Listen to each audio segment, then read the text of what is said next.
Hello, distinguished scientists. My name is Dr. Abidemi Shomoye, and today I will be presenting in the sixth International Conference on Natural Resources and Sustainable Environmental Management. Our topic is Artificial Intelligence and Climate Change Theories, Tools, Benefits, and Disbenefits. And my co author is Toluwalope Akinwande. Uh, Climate change, defined as changes in average weather patterns, is one of the topics being discussed at the global level.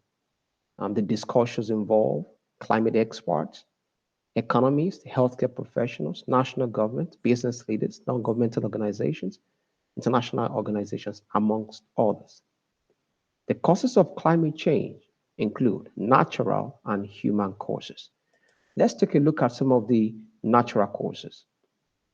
Natural causes such as volcanic eruptions, solar radiation fluctuation, tectonic shifts, and small changes in orbit. On the other hand, it has been established that human causes are driven by emitting greenhouse gases such as CO2, nitrous oxide, methane emissions, water vapor. Out of the greenhouse gases, it is important to state that CO2 has the most environmentally damaging effect. Now, why are we talking about climate change, or why are the discussions centered around climate change? One of the reasons is because of the effect of climate change, which includes increasing temperatures, severe storms, increasing drought, rising sea levels, loss of species, inadequate food, health risk, poverty, and displacement, among others. So, due to this damaging effect, mitigating, adapting, and resilient solutions are being designed. And one of the recommended solutions is the use of artificial intelligence. All right. Another recommended solution, which is outside the purview of this study, is the adoption and the utilization and the development and use of renewable energy sources. But the use of AI can be used to benefit the renewable energy adoption and utilization. Now, let's take a very brief look on um, the definition of artificial intelligence. According to Sembeck and Mutlu, artificial intelligence can be defined as machine intelligence or computational intelligence. And Russell and Novick summarize the definition of AI as systems that think, systems that act like humans, a system that thinks rationally, and a system that acts rationally. In addition, early development of artificial intelligence or AI can be traced back to McCulloch and Pitt, 1943. They drew upon three different areas to develop their model. Neuroscience, which has to do with the brain, logic, which has to do with thinking, and computer science or computational science. Now, let's look at some of the different disciplines that contributed to the growth of AI. They include philosophy, mathematics, economics, neuroscience, psychology, computer and engineering, control theory, and cybernetics and linguistics. In addition, aside climate change, aside using AI to solve climate change problems, AI is also beneficial to the health sector, to cybersecurity, cultural and financial benefits for businesses, organizations, marketing. It can be used to reduce inequality. It can be used in the legal system and law enforcement, international trade, education, and also artificial intelligence or the adoption of AI can drive economic growth. And you can see the authors who have backed up this assertion. Now, um, Gibbons 2021 also opined that the unchecked growth of AI could lead to concentration of wealth, power, and decision-making authority in the hands of a small number of powerful actors, further widening the gap between the rich and the poor. This study contributes to the existing literature by reviewing the studies on AI and climate change nexus. The literature on the relationship between these variables is still growing, which requires more studies for sound and robust policies. In addition, this study discusses the tools, theories, benefits, and disbenefits of adopting AI to solve climate change problems. Now, let's look at some of the theories that relate AI and climate change. And one of those theories is what we call environmental Kuznets curve. Although the environmental Kuznets curve does not directly talk about technological innovation and climate change, it talks about economic growth and environmental degradation. And this relationship between economic growth and environmental degradation comes in three stages. And those stages are scale effect, structure effect, and technological effect. So the technological effect, that's where it comes in. So at the initial stages of economic growth in a country, we are going to use technology to foster economic activities. All right. And structural effect will be at the situation whereby emissions get to peak, okay, because um, the economy is growing. And also, structural effect simply means when a country begins to move from an industrial base to a service-oriented economy. And lastly, the technological effect will be the use of technology in the production of goods and services. Or it says here that subsequently, technological advancement, particularly the adoption of clean technology, will contribute further to reducing pollution levels. And this is because when you use new technologies in production of goods and services, there will be a decrease or there will be a decline in CO2 emissions level, um, which is a form of greenhouse gases as we have discussed. The validity of this hypothesis has been established in most advanced economies because you know that these advanced economies that are using more of renewables. Okay. Now let's look at another theory, which is the Porter's hypothesis. The Porter's hypothesis is linked to environmental regulations, which stimulate innovation and reduce ecological protection costs.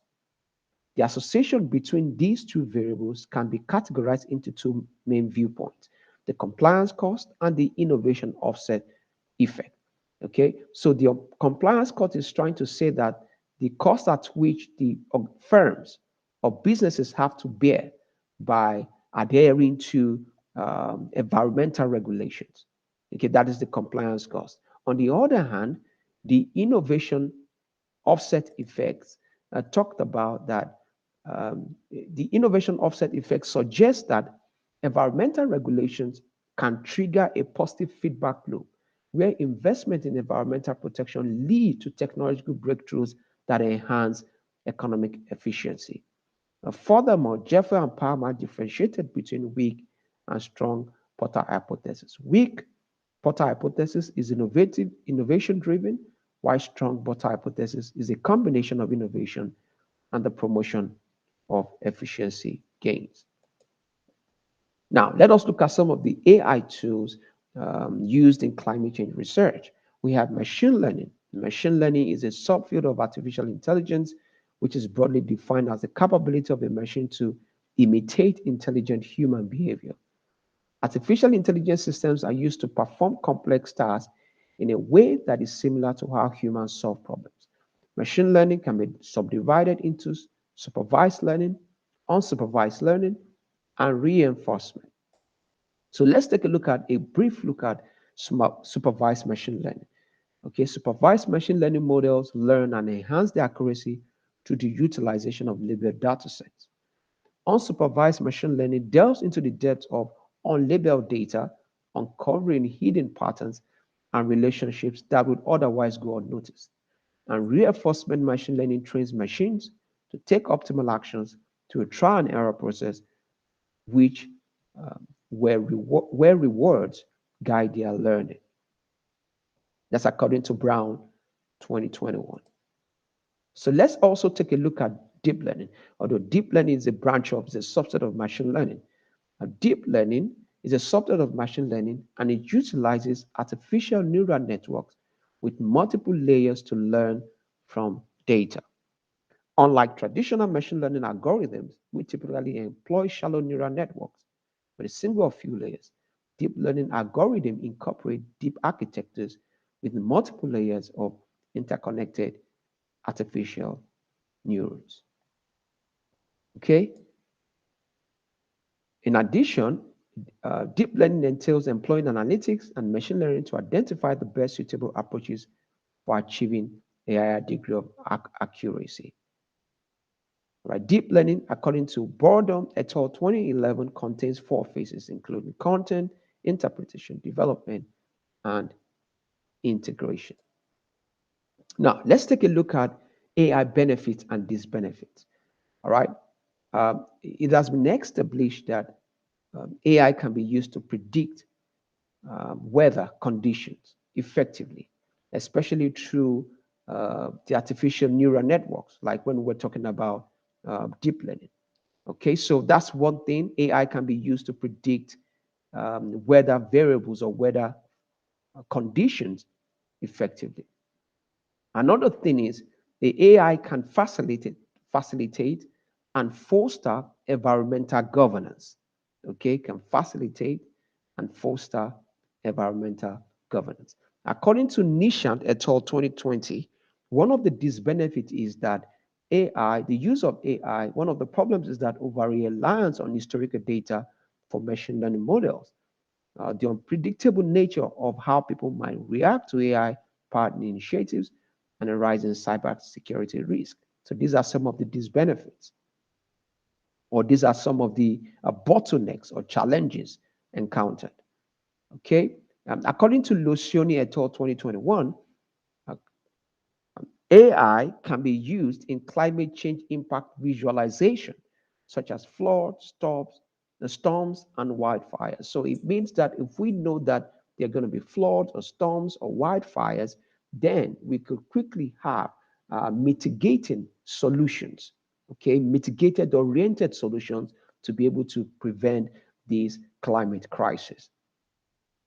Bamdal et al. 2021 also says AI can control the production of energy, thus reducing CO2 emissions. All right, that can also mean that efficient use of energy, because the efficient use of energy drives down CO2 emissions. Also, AI, the use of AI or the adoption of AI lowers energy consumption and cost. Okay, furthermore, we could see here that the benefits also shows that AI allows for the access of wave energy. It benefits the environment. Just like climate smart technologies, AI is useful for climate change adaptation, teaching, research, and the implementation of sustainable development goals.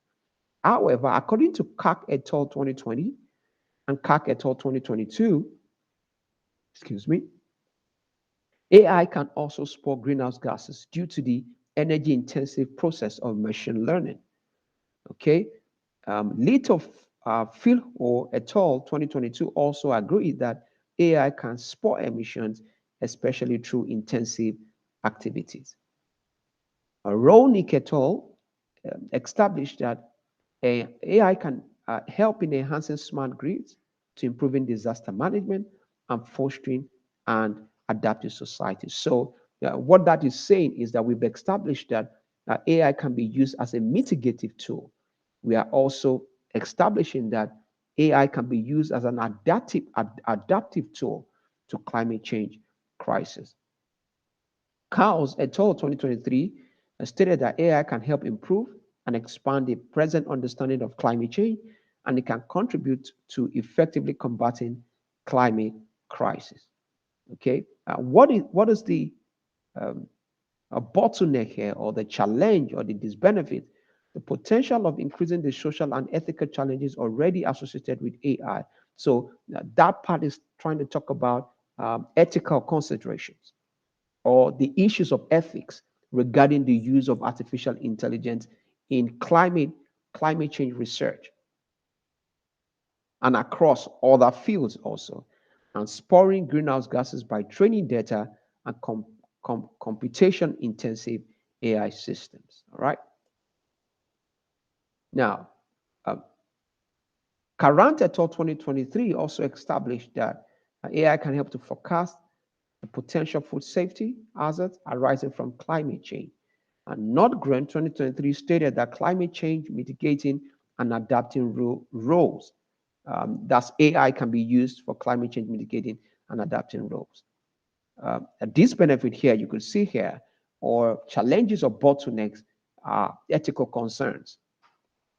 Chen et al. 2023 says that AI could optimize power system efficiency, thus reducing electricity tariffs. This will also drive down environmental degradation or environmental pollution, or drive down CO2 emissions.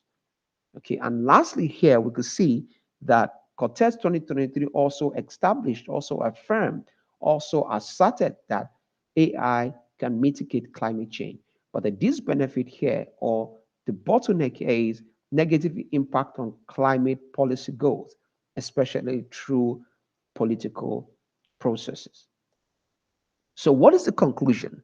Okay, first of all, the conclusion is that the benefits of using artificial intelligence is much more than the disbenefits. Okay, it means that climate change, using AI to tackle climate change crisis, has more benefit in stock than the disadvantages or the disadvantages. So here you can see the theories related to technological innovation and climate change research include EKC hypothesis and the Porter hypothesis, which you have established. The AI tools utilized regarding climate change include machine learning and deep learning. We've established that. It was also observed that AI can either increase the greenhouse gases or inhibit it. The increase in green is caused by training data and computation intensive AI systems, okay, which means that energy driven AI systems, all right. An increase in energy use can be a major boost, a major driver to environmental degradation, causing climate change problems. AI has climate change can AI has climate change mitigating and adapting roles. It means that by the use of AI, we can use as a mitigating factor to climate change crisis, and we can also use to adapt to climate change crisis. In summary, the benefits of using AI to tackle climate crisis, it's more than the disbenefits. However, to make AI become more effective, AI regulations are very, very important. Then it's very important to state that AI does not stand on its own. AI is a subset of technological innovation. Okay, AI is a subset. It's part of the uh, output or the fruit of technological innovation. Thank you very much.